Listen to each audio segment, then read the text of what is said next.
Assalamualaikum warahmatullahi wabarakatuh dan selamat sejahtera. Nama saya Yusra Akila binti Muhammad Yazid, memegang nombor matrik DDWG 2021/060126. Saya Nur Insyirah binti Ismail, pemegang nombor matrik DDWG 2021/060199. Saya Nur Yasmina Bila binti Muhammad Taha, pemegang nombor matrik DDWG 2021/060278. Saya Nur Amira Akmal binti Muhammad Zamri, pemegang nombor matrik DDWG 2021/060079. Dan saya Umudina binti Abbas, pemegang nombor DDWG 2021/060451. Sebelum kami memulakan perbincangan dengan lebih lanjut, kami ingin menceritakan sedikit tentang asal-usul orang Banjar. Asal-usul orang Banjar sebenarnya masih tidak diketahui, tetapi mereka merupakan suku Bumiputera bagi sebahagian besar wilayah provinsi Kalimantan Selatan Indonesia. Di dalam setiap kaum pasti mempunyai bahasa tersendiri. Begitu juga dengan orang Banjar. Bahasa yang mereka gunakan berada dalam kategori cukup terpelihara daripada kepupusan, kerana digunakan sebagai bahasa harian mereka. Pada masa kini, bahasa Banjar masih diajar di sekolah di Kalimantan Selatan sebagai kandungan tempatan supaya anak-anak tidak ketinggalan untuk belajar bahasa ibunda mereka. Antara perkataan Banjar yang sering digunakan oleh masyarakat Sungai Manik dalam kehidupan harian ialah bergawit bermaksud bekerja, guring bermaksud tidur, garing bermaksud demam, ganal bermaksud besar, halui bermaksud kecil, warit bermaksud monyet, berhamburan bermaksud terabur, berpandiran bermaksud berbual, bermamai bermaksud berletih, aruh bermaksud kenduri dan lain-lain lagi. Daripada hasil pembentangan kami ini, kita akan dapat merungkaikan pemahaman bahasa Banjar terhadap penduduk di Sungai Manik, Teluk Intan, Perak. Yang kedua, mengenal pasti dan membincangkan ujaran dalam kalangan masyarakat Banjar dari sudut semantik dan pragmatik. Yang ketiga, membantu masyarakat tamadun Islam dan Melayu untuk memahami bahasa tradisional iaitu bahasa Banjar, dan yang terakhir, menjelaskan tentang sejarah bahasa Banjar terhadap masyarakat moden kini. Seterusnya, lokasi kajian yang ingin saya bentangkan ialah kawasan di mana golongan muda zaman sekarang tidak lagi menggunakan bahasa Banjar, iaitu di Kampung Kuala Sungai Manik, Teluk Intan, Perak. Semasa kajian ini berlaku, saya dapati bahawa masyarakat yang berada di kampung ini tidak lagi menggunakan bahasa Banjar, terutamanya golongan muda zaman sekarang. Hal ini kerana mereka lebih mementingkan bahasa asing daripada bahasa ibunda mereka sendiri. Jelaslah bahawa mereka tidak lagi menghiraukan sama sekali tentang bahasa ibunda mereka. Untuk skop kajian, kami telah melakukan kajian yang menggunakan beberapa kaedah. Pemantauan kami melumpuhkan di Kampung Sungai Manik, Teluk Intan, Perak, dan sasaran kami adalah golongan muda kerana kami ingin tahu sejauh mana kefahaman mereka terhadap sejarah bahasa Banjar, iaitu tajuk utama kami. Berdasarkan pemerhatian dan penyelidikan yang kami lakukan, suku kaum Banjar merupakan masyarakat yang hidup secara bersederhana dan populasi masyarakatnya yang berhijrah ke Malaysia telah menganut agama Islam.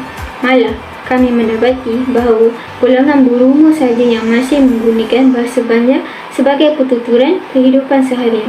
Hampir 90% golongan muda boleh dikatakan tidak boleh bertutur bahasa Banjar, dan mereka juga tidak tahu akan sejarah yang berlaku kepada etnik Banjar ini. Akhir sekali, kami telah melakukan beberapa soal sidik untuk menguraikan sama ada generasi muda sekarang tahu atau tidak kewujudan sejarah bahasa Banjar ini. Soal sidik ini telah kami lakukan dengan menggunakan media sosial.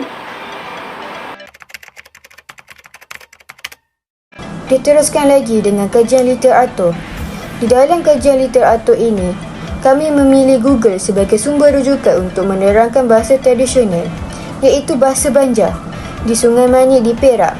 Sebelum itu, kami juga mengambil maklumat dari Google tentang pembentukan sesebuah kawasan di Sungai Mani, Perak. Dalam hal ini, ia merujuk kepada keupayaan masyarakat setempat di situ.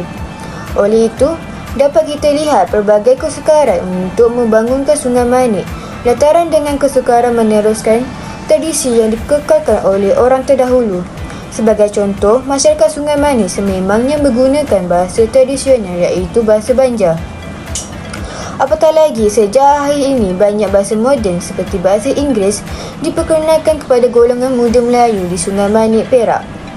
Justru masyarakat Sungai Manik perlu mengajar generasi muda untuk menerapkan bahasa Banjar dan ibu bapa juga harus mengajar anak-anak bahasa Banjar agar anak-anak terbiasa bertutur dan memahami bahasa tersebut. Perkara ini adalah langkah untuk mengekalkan bahasa tradisional iaitu bahasa Banjar di Sungai Mani, Perak. Di dalam metodologi kajian ini, kami telah menggunakan Google Form untuk menerima sedikit sebanyak maklum balas daripada soal selidik yang dilakukan. Di dalam soal selidik ini, kami telah menemukan beberapa soalan yang berkaitan dengan bahasa yang digunakan oleh orang Banjar. Jika kita lihat graf di dalam gambar ini, penilaian terhadap bahasa tradisional iaitu bahasa Banjar masih digunakan lagi oleh generasi sekarang. Walaupun peredaran zaman telah berubah dan menyebabkan kemunculannya bahasa moden, akan tetapi bahasa Banjar ini masih diguna dan diperkenalkan sehingga sekarang.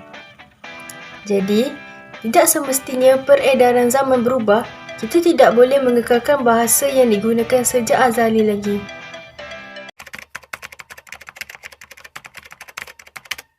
Daripada kajian ini, saya dapati bahawa kesan daripada percampuran penduduk menyebabkan bahasa Banjar tersebar secara meluas kerana bahasa Banjar senang untuk difahami. Hal ini disebabkan oleh kosakata bahasa Banjar mempunyai banyak persamaan dengan bahasa Melayu dan juga bahasa Indonesia. Oleh itu, antara cadangan yang boleh saya ketengahkan, masyarakat Islam dan Melayu perlu mengenali bahasa Banjar ini supaya bahasa ini tidak ditelan zaman. Berdasarkan keseluruhan kajian yang kami telah lakukan, kami membuat kesimpulan bahawa generasi muda seharusnya mempelajari bahasa ini kerana bahasa Banjar merupakan salah satu bahasa tradisional di Malaysia. Malahan, mereka perlu mengetahui asal-usul orang Banjar ini agar tidak ditelan zaman. Selain itu, kerajaan perlulah menitikberatkan bahasa Banjar ini supaya generasi muda tidak menggunakan bahasa Inggeris sebagai bahasa kedua utama mereka. Keaslian bahasa Banjar harus dipelihara agar kekal menjadi keunikan di sesebuah daerah etnik Banjar.